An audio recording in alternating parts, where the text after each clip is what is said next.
Jumpa lagi di Opini Budiman.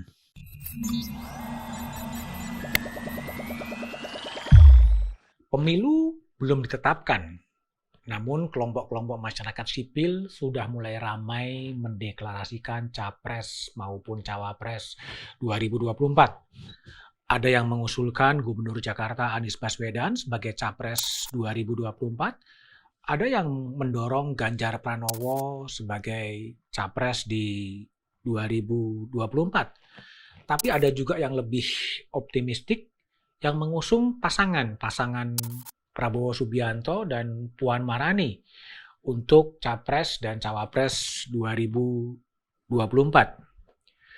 Prabowo sendiri belum pasti akan maju dalam kontestasi pemilu presiden 2024. Meskipun Gerindra sudah pasti akan mengusung Prabowo. Dengan diusulkannya Prabowo Subianto sebagai capres dari Gerindra, Gerindra pasti akan mendapatkan keuntungan elektoral karena memang Prabowo dan Gerindra identik sebagai capres dan juga sebagai partai politik. Namun pertanyaannya adalah kapan Prabowo akan menyatakan maju ikut dalam kontestasi pemilu 2024. Kalaulah Prabowo kemudian maju, boleh jadi Prabowo adalah calon presiden yang paling berpengalaman.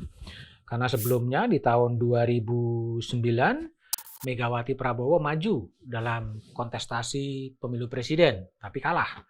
Kemudian di tahun 2014, Prabowo maju sebagai capres berpasangan dengan Hatta Rajasa, tapi kemudian juga kalah. Dan tahun 2019, Prabowo berpasangan dengan Sandiaga Uno, juga kemudian kalah oleh pasangan Jokowi Kiai Ma'ruf, dan kemudian Prabowo masuk dalam kabinet sebagai Menteri Pertahanan. Publik mungkin akan bertanya-tanya apakah benar PDIP dan Gerindra akan benar-benar berkoalisi. Itu tentunya masih harus ditunggu. Meskipun hubungan mesra antara Prabowo dan Megawati di ruang-ruang publik semakin nampak dan semakin begitu harmonis. Sebuah foto yang dilepas di dunia digital yang menampakkan gambar Prabowo Subianto, Megawati Soekarno Putri, dan Puan Maharani dan diambil di Istana Negara memang memicu spekulasi politik bahwa seakan-akan koalisi itu akan begitu dekat. Peluangnya memang sangat terbuka karena memang baik PDIP dan PDIP sendiri bisa mengusung calon presiden ditambah dengan Gerindra akan menjadi kekuatan politik yang luar biasa. Ada sekitar 33-34% yang melebihi ambang batas pemilihan presiden. Yang kedua, elektabilitas Prabowo cukup tinggi. Ya hanya bisa disaingi oleh Gubernur Jawa Tengah Ganjar Pranowo dan juga Anies Baswedan yang cukup masuk dalam radar pemilihan calon presiden.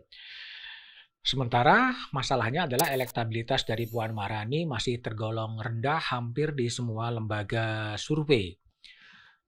Faktor ketiga yang bisa mendorong koalisi PDIP dan Gerindra adalah perjanjian batu tulis, ya, perjanjian batu tulis yang ditandatangani pada tahun 2009 oleh Megawati Soekarno Putri dan Prabowo Subianto. Ada 7 butir perjanjian batu tulis yang pada waktu itu ditandatangani, diantaranya adalah yang pertama adalah PDIP dan Gerindra sepakat mencalonkan Megawati dan Prabowo Subianto sebagai capres dan cawapres pada pemilu presiden 2009. Lalu kemudian Prabowo Subianto sebagai wakil presiden jika terpilih dan akan mendapatkan penugasan untuk mengendalikan program dan kebijakan kebangkitan ekonomi Indonesia yang berdiri di atas kaki sendiri. Kemudian di yang butir ketiga, Megawati dan Prabowo bersama-sama membentuk kabinet berdasarkan pada penugasan butir A, butir yang di atas, di mana Prabowo menentukan menteri-menteri yang bakal ditunjuk seperti Menteri Kehutanan, Menteri Pertanian, Menteri Keuangan, Menteri BUMN, Menteri ESDM, Menteri Kelautan dan Perikanan, Menteri Perindustrian, Menteri Tenaga Kerja dan Transmigrasi, Menteri Hukum dan HAM, dan Menteri Pertahanan. Dan pendanaan disepakati 50% Prabowo dan 50% Megawati. Nah, yang di butir yang terakhir yang sebenarnya bisa menjadi faktor untuk melunasi dan menjadikan koalisi PDIP dan Gerindra adalah Megawati mendukung pencalonan Prabowo sebagai calon presiden pada pemilu 2014. Nah, inilah salah satu perjanjian batu tulis yang kemudian tidak terwujud karena pada tahun 2014 Megawati kemudian mendukung dan mengusung pasangan Jokowi Yusuf Kala sehingga perjanjian batu tulis itu kemudian tidak mewujud. Nah, apakah kemudian perjanjian batu tulis yang ditandatangani pada tahun 2009 itu kemudian akan diwujudkan di 2024 di mana kemudian PDIP mengusulkan Prabowo sebagai capres dan cawapres, peluang itu terbuka lebar. Artinya peluang menjadi capres dan cawapres itu terbuka karena memang tergantung kepada Megawati dan Prabowo. Tapi pertanyaannya adalah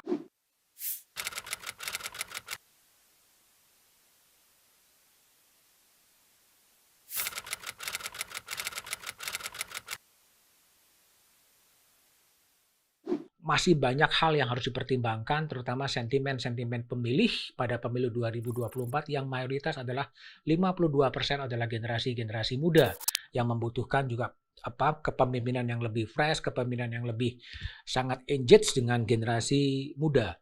Nah, faktor lainnya adalah Gerindra pasti akan diuntungkan dengan dimunculkannya Prabowo sebagai calon presiden karena itu bisa mengkerek suara Gerindra sebagai partai politik, tetapi apakah kemudian keuntungan politik yang sama kemudian akan didapat oleh PDIP dengan pasangan Prabowo Puan tentunya masih menjadi pertanyaan besar karena sentimen-sentimen publik, sentimen-sentimen pemilih inilah yang harus betul-betul menjadi pertimbangan.